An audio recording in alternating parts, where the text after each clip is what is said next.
Bismillah, alhamdulillah, wassalatu wassalamu ala rasulillah Muhammad ibn Abdillah wa ala alihi wa sahbihi wa man tabi'ahu wa mawala wa la hawla wa la quwata illa billah, amma ba'd.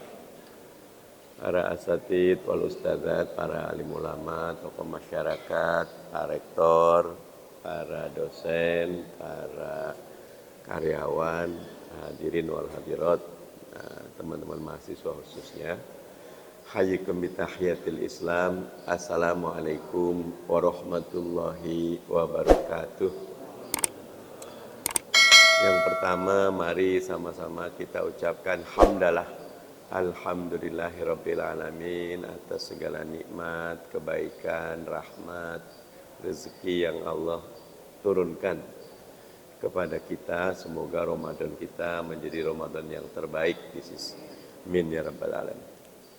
Yang kedua, salam dan sholawat mari kita panjatkan bagi junjungan kita baginda Nabi Muhammad sallallahu alaihi wasallam yang sudah memberikan contoh teladan bagi kita. Hadirin wal hadirat, hari-hari terakhir ini kita menghadapi situasi yang cukup menyedihkan. 2 minggu yang lalu Pakistan menyerang Afghanistan. Walaupun alhamdulillah tidak eskalatif. 28 Februari kemarin Zionis Israel dibantu Amerika menyerang Iran. Walaupun kita melihat Iran juga mengirimkan serangan balasannya. Iran menyerang pangkalan militer Amerika. Sayangnya adanya di Kuwait, di Bahrain, di Qatar, Uni Emirat Arab, sebagian di Saudi.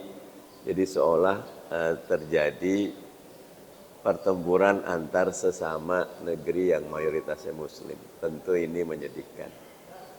Belum lagi banyak saudara kita yang umroh nih ya, yang dari Indonesia ataupun penumpang pesawat yang stranded ya, karena Qatar, Emirates, Etihad termasuk tier 1, banyak sekali. Tapi bersyukurnya cerita mereka yang di Qatar, di Dubai, atau di Abu Dhabi semuanya mendapat pelayanan yang baik ya. Jadi buat warna Islam kita membaik. Di Indonesia kita punya satu yang saya selalu perhatikan ya, Human Capital Index ya. Indeks SDM, indeks kualitas manusia kita. Beda dengan Human Development Index ya, indeks pembangunan manusia. Yang ini HCI kita, Human Capital Index kita 0,54, Singapura 0,78, kalau Belanda 0,82. Maksudnya 0,54 itu setiap bayi yang lahir di Indonesia dia cuma tumbuh rata-ratanya 54% dari kapasitasnya. Kalau lahir di Singapura 78% dari kapasitasnya. Kalau di Belanda 82% dari kapasitasnya. Kalau negara-negara Nordik ya, Eropa Utara lebih tinggi lagi tuh. Makanya pernah kita punya timnas kita. Kalau dari 11 line up itu cuma 2 yang asli lokal ya, Rizky Ridho sama Marcelino gitu loh. Sisanya orang Indonesia juga, turunan Indonesia, tapi karena lahir di Belanda, jadi di Belanda itu yang saya tahu, tiap kelurahan itu punya satu lapangan sepak bola standar FIFA. Gitu. Yang kalau gampang standar FIFA, di kita yang gampang JIS tuh, Jakarta International Stadium. Ada lapangan latihan sendiri, ada latihan tanding sendiri, ada latihan pertandingan sendiri. Jadi 3 itu loh. Enggak dipakai, satu lapangan dipakai sendiri itu. Wajar kalau memang maju dan berkembang.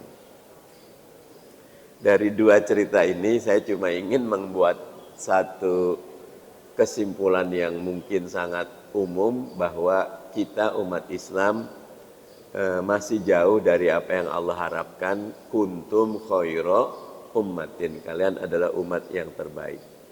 Belum mewujudkan apa yang dijanjikan baginda Nabi Muhammad sallallahu alaihi wasallam bahwa al-islamu ya'lu wa la yu'la alaih.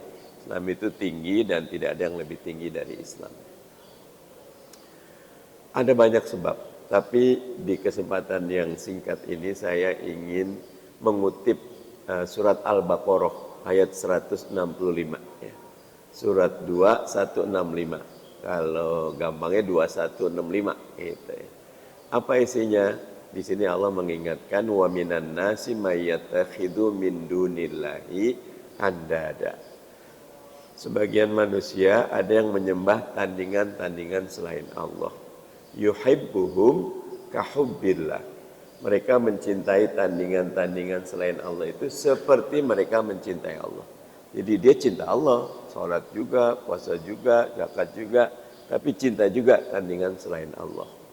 Padahal di lanjutan ayat ini, walladzina amanu asyaddu hubballillah. Orang-orang beriman itu amat sangat cintanya kepada Allah. Premis saya, kenapa kita jadi bangsa yang mediocre? Umat Islam jadi umat yang biasa-biasa saja. Bahkan kontribusinya pada PDB dunia kecil, karena kita memang tadi yuhibbuhum kahubbillah. Kita mencintai Allah seperti kita mencintai selainnya. Padahal walladzina amanu asyaddu hubballillah. Orang-orang beriman amat sangat cintanya pada Allah. Jadi orang beriman itu ekstrim mencintai Allah. Inilah yang mungkin menjadi sebab ya, kenapa kita beda dengan sahabat. Setidaknya ada 5 tindakan ekstrim sahabat yang mengikuti walladzina amanu asyaddu hubballillah. Yang pertama, tanda kita ekstrim cinta sama Allah, habis-habisan taat sama Allah, dalam bahasa yang lain ugal-ugalan cintanya sama Allah. Ciri yang pertama itu tilawah. Hadirin wal hadirat rahimakumullah. Ciri sahabat yang pertama itu tidak pernah lepas dari Al-Quran. Karena Al-Quran itu hudan wasyifa ya. Petunjuk, obat, bahkan sebelumnya dikatakan mau'idatam mir rabbikum ya, pelajaran dari Tuhan. Ada seorang sahabat Nabi sangat bersahaja. Jadi di periode Makkah, Nabi itu kalau kosong waktu selalu nyari orang untuk didakwahi. Terus Nabi agak ke luar Mekah, ketemulah seorang penggembala kambing. Nabi jumpa, kamu punya kambing nggak yang ada susunya? Aku mau dong. Mau beli, nggak ada, karena nggak kenal dibilang nggak ada. Ya udah, ambil aja dah. Mana kambing yang kecil, yang kurus? Bawa sini. Dapat kambing kecil kurus, dikasih. Kemudian Nabi doakan, tiba-tiba putingnya bersusu banyak. Ambil gelas, 3 gelas karena dia berdua, Nabi 1.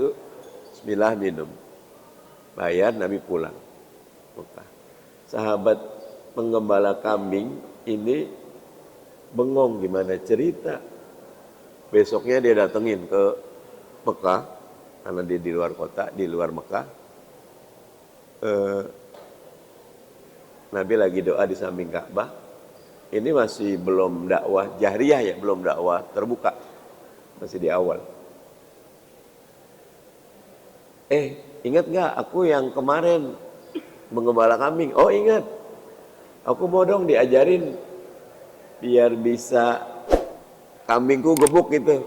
Boleh, tapi jadi muridku dulu. Sejak saat itu pengembala kambing ini jadi muridnya baginda Nabi Muhammad Sallallahu Alaihi Wasallam. Penggembala kambing dalam beberapa riwayat fisiknya itu sangat kecil, kurus, gitu. Pernah beliau naik pohon mau metik batang untuk dijadikan siwak, kemudian betisnya tersingkap, diketawain oleh sahabat yang lain, kecil amat itu, kurus, kecil, hitam, tapi pas Nabi melihat dia ditertawai, kata Nabi, betis yang kamu tertawai itu di akhirat beratnya lebih berat ketimbang 2 bukit Uhud. Nama sahabat ini Abdullah bin Mas'ud atau Ibnu Mas'ud. Penggembala kambing. Kasta terendah. Kalau lihat fisik jauh.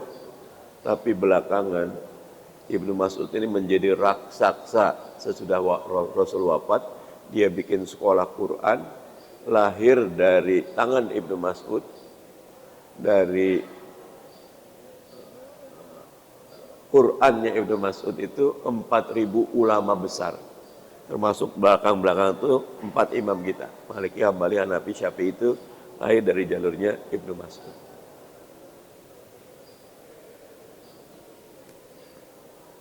Kalau Nabi lagi pengen dengerin Quran, Nabi manggil Ibnu Mas'ud. Bacakan Quran. Kata Ibnu Mas'ud, lah gimana Quran turunnya ke kamu, aku disuruh bacakan. Tapi Nabi suka. Karena dalam satu riwayat, kalau kamu ingin mendengar bacaan Jibril, seperti bacaan Ibnu Mas'ud. Jadi luar biasa. Titip nomor 1, sahabat itu sangat melazimkan tilawatil Quran. Dengan tentu cara membacanya warattilil Qur'ana tartila. Dengan bacaan yang tartil, ada makharijul hurufnya, ada tajwidnya. Hadirin, kita akan sangat biasa-biasa saja. Tidak terbukti kita cinta yang ekstrim kepada Allah kalau tidak dekat dengan Al-Quran. Satu indikator dekat dengan Al-Quran, tilawatul Quran. Membacanya. Dan kita harus melazimkan itu. Makanya setiap bulan Ramadan Jibril itu datang setiap Ramadan untuk murojaah bacaannya Nabi. Karena itu di bulan Ramadan mumpung masih tersedia 10 hari terakhir, nanti besok kalau teman-teman Muhammadiyah malam ini, bahkan beberapa ulama mengatakan iktikaf itu mulainya asar, karena sudah asar sudah masuk hitungan gitu. Hampir sama orang Jawa ya. Orang Jawa itu hitung-hitungan itu perubahan hari itu asar. Saya ingat 20 Oktober 1999 pelantikan Pak Jokowi jadi presiden kedua. Saya kebetulan waktu itu di DPR gitu kan. Kita udah disuruh dari jam pelantikannya jam 2. Setengah 2. Saya jam setengah 1 udah di tempat. Sampai asar Pak Jokowi nggak datang. Jam 3.30 baru datang. Rupanya primbonnya itu, hitungan Jawanya itu, kalau dilantik hari itu banyak bencana. Jadi harus setelah asar. Padahal tuh presiden, raja, negara sahabat udah kumpul 2 jam nunggu. Gitu. Orang Jawa emang keren itu. Di bab itu gitu. Tapi itu intermezzo yang itu ya. Jadi titip nomor 1, tilawah. Nomor 2, ini lebih berat. Sholat. Hadirin wal hadirat, ciri sahabat yang kedua suka melaksanakan sholat dengan sungguh-sungguh. Bahkan kalau kita lihat sholat sunnah itu hampir tidak ada batasnya. Duha bisa 8 rakaat, tahiyat masjid, belum sholat rawatibnya, qobliyah dan ba'diyahnya, sholat malamnya, sholat hajatnya. Kalau hadirin wal hadirat, sebetulnya yang utama setelah sholat rawatib dan qobliyah ba'diyah itu sholat malam. Tapi sholat malam itu kadang-kadang berat. Saya lagi melazimkan Pak Rektor sholat tasbih. Sholat tasbih itu enak sekali, lama gitu. Karena habis ini tasbih 15 kali, subhanallah, alhamdulillah. Ruku tasbih 10 kali, tegak tasbih 10 kali. Wah, jadi sekali salam tuh 2 rakaat tuh 150. Biasanya kita 2 kali salam 300 tasbihnya dengan bacaan pelan-pelan. Oh, enak sekali itu. Menikmati sholat. Ya. Hadirin, ciri sahabat yang kedua, biar kita tanda asyaddu hubbalillah, amat sangat cintanya sama Allah, suka sholat. Makanya baginda Nabi Muhammad sallallahu alaihi wasallam bahkan kan di sholat qobliyah ba'diyah itu ada yang muakkad. Itu lagi dalam dikejar musuh sebelum subuh, tetap sholat qobliyah dulu. Gitu. Tanda pentingnya sholat qobliyah dan ba'diyah. Tilawah dan sholat sebenarnya berhubungan. Makanya sholat malam kadang disebut bacaan tilawah, tilawah kadang disebut sholat. Gitu. Hadirin wal hadirat, yang ketiga, sesudah tilawah dan sholat, nah yang ketiga ini sebetulnya pelaksanaan apa yang Allah katakan, inna sholati wa nusuki wa mahyaya wa mamati lillahi rabbil alamin. Sungguhnya sholatku, hidupku, ibadahku, hidupku, matiku untuk Allah. Yang ketiga itu sikap jundiyah. Jundiyah itu sikap keprajuritan. Sikap sami'na wa atokna. Jadi kita ini tidak ekstrim kalau tidak sami'na wa atokna. Itu dibuktikan ketika hijrah dari Mekah ke Madinah. Sahabat muhajirin itu tidak pernah bertanya, ya Rasulullah, di sana ada kerjaan apa? Tinggalnya di mana? Tugas kita apa? Tapi sekali dapat perintah, nah ini memang berat. Tilawah berat, sholat berat, tapi jundiyah, sikap keprajuritan jauh lebih berat. Ini betul-betul kita melepaskan seluruh hawa nafsu kita, pokoknya apa kata Allah, apa perintah Allah, apa keinginan Allah, apa kecintaan Allah, itu yang utama. Dan itulah yang dilakukan oleh para sahabat. Nanti kalau kita lihat sejarah peperangan tuh, habis perang disuruh perang lagi, dan taat saja. Bahkan pernah terjadi kasus ketika perang Tabuk, Nabi itu mengumumkan perang ini perang tanpa subsidi. Jadi dari awal disuruh nyari subsidi sendiri. Dari perlengkapan, senjata, baju perang, bekal. Pas hari H ada 7 sahabat. Datang ke Nabi mengatakan, saya udah cari kiri kanan kemana-mana nggak dapat. Tetap pengen berangkat. Oleh Nabi dilarang. Di surat At-Taubah ayat 91 sampai 93, mereka bercucuran air mata. Jadi enggak ikut jihad, tapi malah menangis. Orang munafik kan pengen enggak ikut, kalau ini menangis. Itulah sikap jundiyah, keprajuritan. Tilawah, sholat, sikap keprajuritan kurang. Yang keempat, khuluq, akhlak. Surat Al-Ahzab itu surat tentang perang Khandaq. Isi tentang perangnya cuma sepertiga, tapi 2/3-nya isi tentang keluarga. Kenapa? Akhlak kepada keluarga utama-utama. Akhlak kepada pekerjaan, akhlak kepada tetangga, akhlak kepada alam semesta. Ciri kita asyaddu hubbalillah, amat sangatnya cinta Allah, jaga akhlak kita.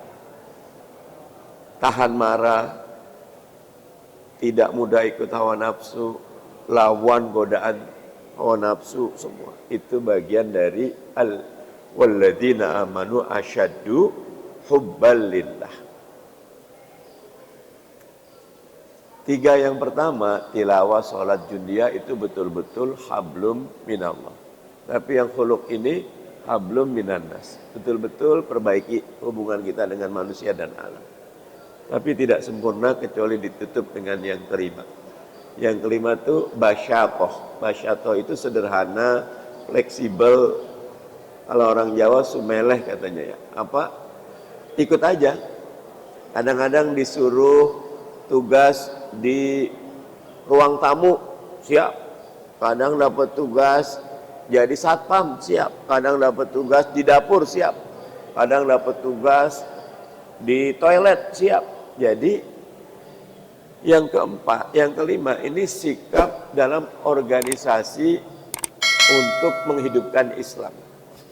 Jadi DKM, ketua DKM siap, jadi pengurus DKM siap, pengurus jadi anggota siap, jadi penasihat siap. Yang penting kontribusi dan prestasi, bukan posisi. Makanya para sahabat, Umar lagi mimpin Khalid bin Walid, tukar jadi prajurit, nggak ada masalah. Nah, ini sikap yang mahal sekali. Kombinasi lima inilah, ya. Tilawah, sholat, jundia, akhlak, dan basyatoh yang insya Allah menjadi bekal agar kita walladzina amanu asyaddu hubballillah. Kalau Allah sudah izinkan kita ekstrim taat, ekstrim ibadah, ekstrim cinta sama Allah, pelan-pelan derajat pribadi kita naik, derajat bangsa kita naik, derajat umat kita naik. Mudah-mudahan kembali kepada minhaju ala nubuwah, kepada era kegemilangan yang sudah ditunjukkan oleh baginda dan para sahabat. Itu saja yang bisa disampaikan, mudah-mudahan ada manfaatnya. Haqqu min rabbik fala takunanna minal mumtarin. Hadanallahu wa iyyakum ajmain wallahu muwaffiq ila aqwamit thoriq wal afu minkum. Assalamualaikum warahmatullahi wabarakatuh.